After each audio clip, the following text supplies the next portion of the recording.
সকলের মঙ্গল কামনায় আজকে আমি আদি পুস্তক তার 37 অধ্যায় থেকে কিছু আলোচনা করছি। এখানে যখন আমি 1 থেকে 4 পদ পর্যন্ত পড়লাম, দেখলাম যাকুবের পুত্র যোসেফ, তিনি পশুপাল চড়াতেন। তার পিতা তাকে অন্য সন্তানদের চেয়ে একটু বেশি ভালোবাসতেন এবং তাকে একটা চেঙ্গা বানিয়ে দিয়েছিলেন, কিন্তু তার ভাইয়েরা তাকে হিংসা করতেন। 5 থেকে 11 পদে যোসেফ একটি স্বপ্ন দেখে ভাইদের বললেন যে সে ক্ষেত্রে আটি বাঁধার সময় তার আটি উঠে দাঁড়ালো আর অন্য আটি গুলো এসে তাকে প্রণাম করলো। আর এই স্বপ্নের কারণে তাহার ভাইয়েরা তাকে দোষারোপ করিতে লাগলো। সে দ্বিতীয় স্বপ্ন দেখলেন এবং ভাইদের বললেন, দেখো, সূর্য, চন্দ্র ও 11 নক্ষত্র আমাকে প্রণিপাত করিল। তাহাতে পিতা ধমক দিয়া তাহাকে বলিলেন, তুমি এ কেমন স্বপ্ন দেখিলে? আমি আর তোমার মাতা ভাতৃগণকে বাস্তবিক তোমাকে প্রণিপাত করিব। 12 থেকে 22 পদে যোসেফের পিতা তাকে তার ভাতৃগণের সংবাদ নেবার জন্য সিকিমে পাঠালেন, কিন্তু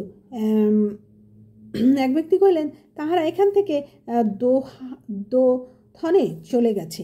তখন যোসেফ দোথনে গেলেন আর ভাইয়েরা তাকে দূর থেকে দেখে বধ করার পরিকল্পনা করতে থাকলেন। বললেন, দেখো, স্বপ্ন দর্শক আসছে, আমরা তাকে বধ করে গর্তে ফেলে দেই, পরে বলবো কোনো হিংস্র জন্তু খেয়ে ফেলেছে, দেখবো ওর স্বপ্নের কি হয়। রুবেন কহিল, না, আমরা ওকে প্রাণে মারিব না, গর্তে ফেলে দাও, তার উপরে হাত তুলব না।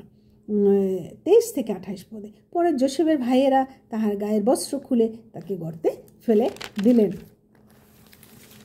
তখন জিহুদা ভ্রাতাদের বললেন, আমাদের ভ্রাতাকে বধ করে তার রক্ত গোপন করে আমাদের লাভ কি? বরং ইসরায়েলদের কাছে বিক্রি করি, কেননা সে আমাদের ভ্রাতা, আমাদের মাংস।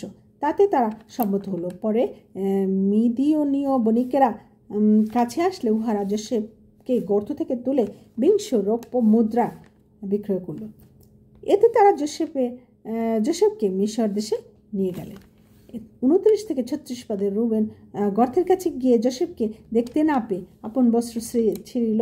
পরে তার বস্ত্র নিয়ে সাগ রক্ত লাগিয়ে পিতার নিকটে উপস্থিত করিলেন। পিতা চিনতে পেরে বললেন, এ তো আমার পুত্রের বস্ত্র, কোনো হিংস্র জন্তু তাকে খেয়ে ফেলেছে। তিনি জট পরিধান করে পুত্রের জন্য অনেক দিন পর্যন্ত শোক করিলেন।